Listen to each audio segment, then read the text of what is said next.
जय श्री कृष्ण। श्रीमद् भगवत गीता अध्याय 3। अर्जुन बोले, हे जनार्दन, यदि आपको कर्म की अपेक्षा ज्ञान श्रेष्ठ मान्य है तो फिर हे केशव, मुझे भयंकर कर्म में क्यों लगाते हैं? आप मिले हुए से वचनों से मेरी बुद्धि को मानो मोहित कर रहे हैं। इसीलिए उस एक बात को निश्चित करके कहिए जिससे मैं कल्याण को प्राप्त हूँ। श्री भगवान बोले, हे निष्पाप, इस लोक में 2 प्रकार की निष्ठा मेरे द्वारा पहले कही गई है। उनमें से सांख्य योगियों की निष्ठा तो ज्ञान योग से और योगियों की निष्ठा कर्म योग से होती है।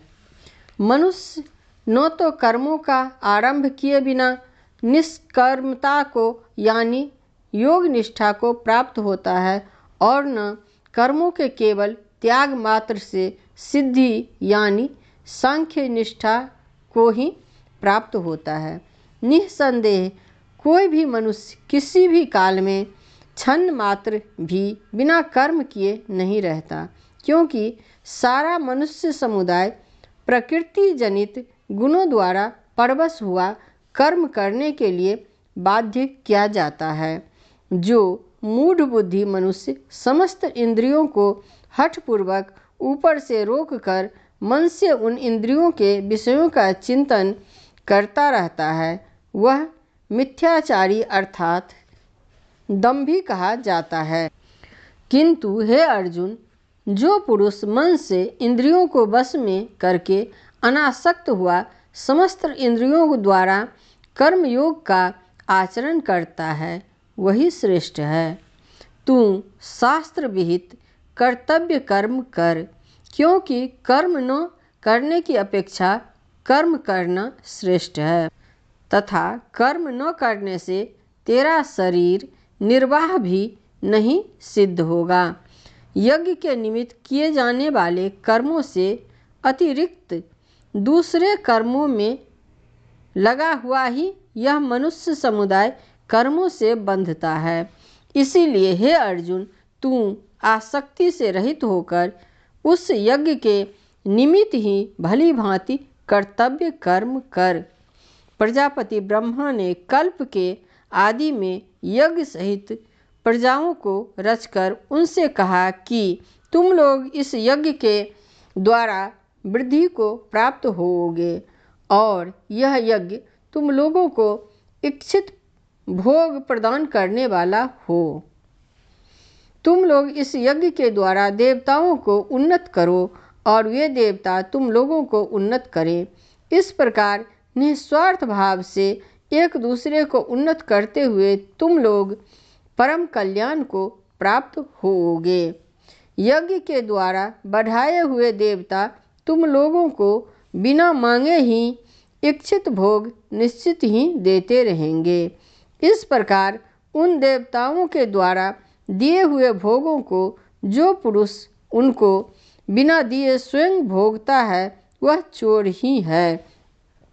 यज्ञ से बचे हुए अन्न को खाने वाले श्रेष्ठ पुरुष सब पापों से मुक्त हो जाते हैं, और जो पापी लोग अपना शरीर पोषण करने के लिए ही अन्न पकाते हैं, वे तो पाप को ही खाते हैं।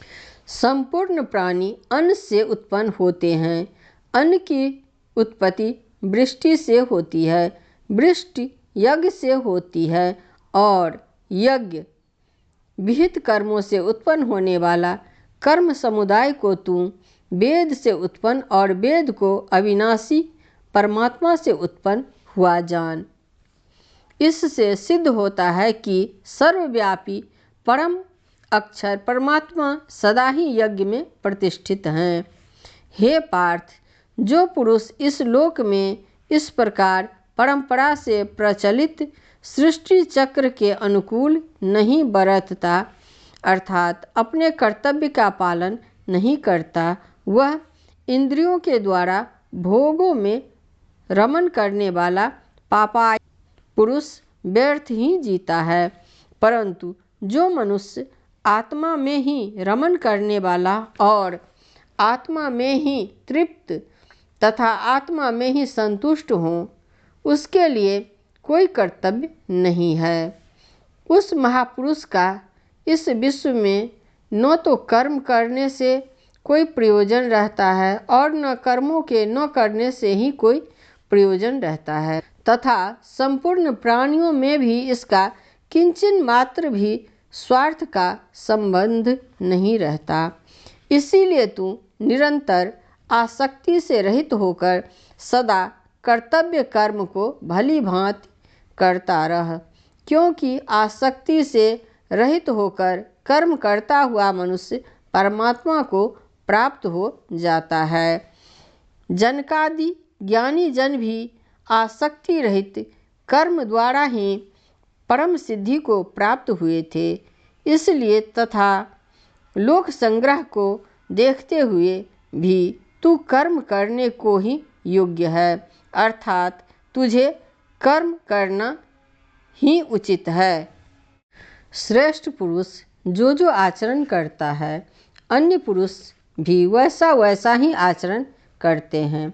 वह जो कुछ प्रमाण कर देता है, समस्त मनुष्य समुदाय उसी के अनुसार बरतने लग जाता है।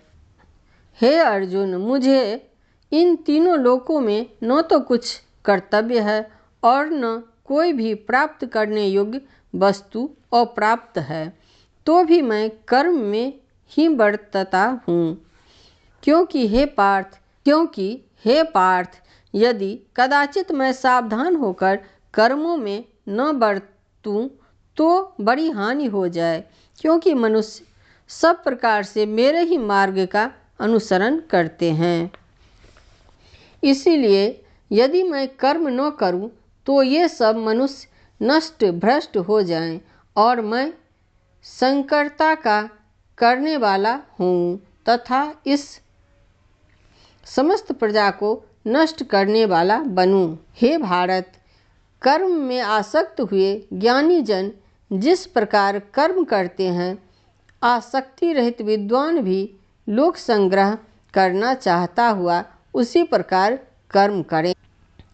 परमात्मा के स्वरूप में अटल स्थित हुए ज्ञानी पुरुष को चाहिए कि वह शास्त्र विहित कर्मों में आसक्ति वाले ज्ञानियों की बुद्धि में भ्रम अर्थात कर्मों में अश्रद्धा उत्पन्न न करें, किंतु स्वयं शास्त्र विहित समस्त कर्म भली भांति करता हुआ उनसे भी वैसे ही करवावें। वास्तव में संपूर्ण कर्म सब प्रकार से प्रकृति के गुणों द्वारा किए जाते हैं, तो भी जिसका अंतःकरण अहंकार से मोहित हो रहा है, ऐसा अज्ञानी मैं करता हूँ ऐसा मानता है। परंतु हे महाबाहों, गुण विभाग और कर्म विभाग के तत्व को जानने वाला ज्ञान योगी संपूर्ण गुण ही गुणों में बरत रहे हैं ऐसा समझकर उनमें आसक्त नहीं होता।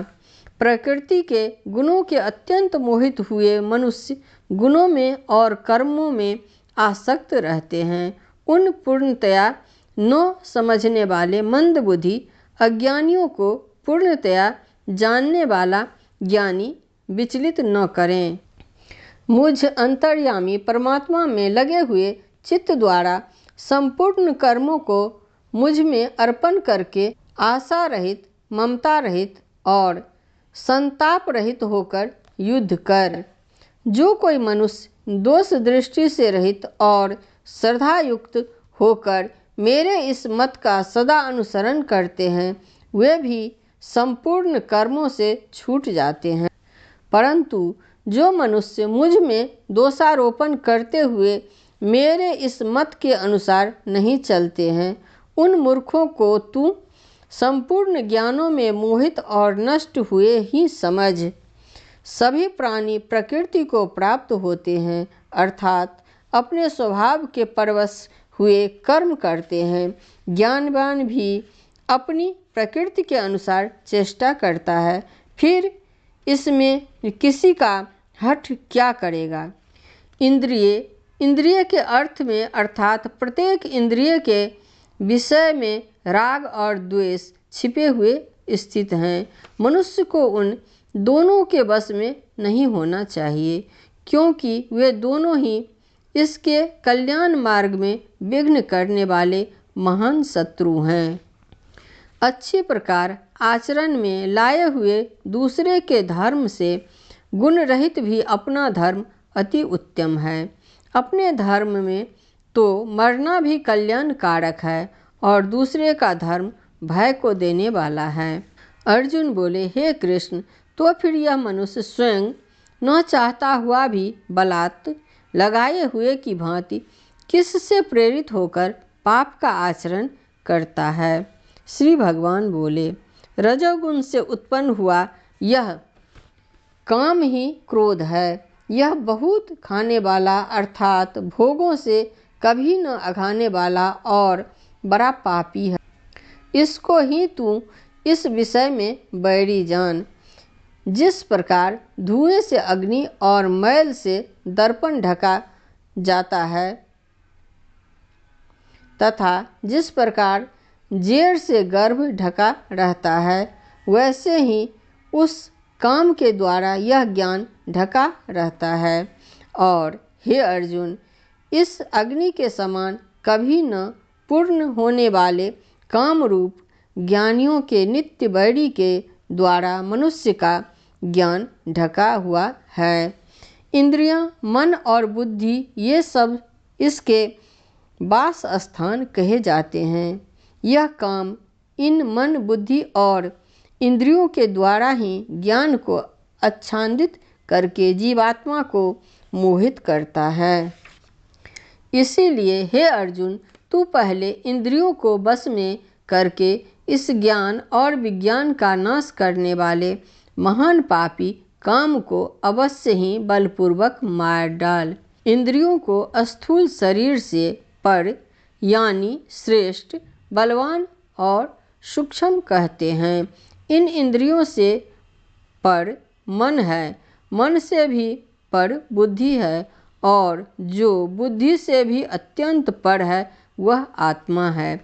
इस प्रकार बुद्धि से पर अर्थात सूक्ष्म, बलवान और अत्यंत श्रेष्ठ आत्मा को जानकर और बुद्धि के द्वारा मन को बस में करके हे महाबाहु, तू इस काम रूप दुर्जय शत्रु को मार डाल।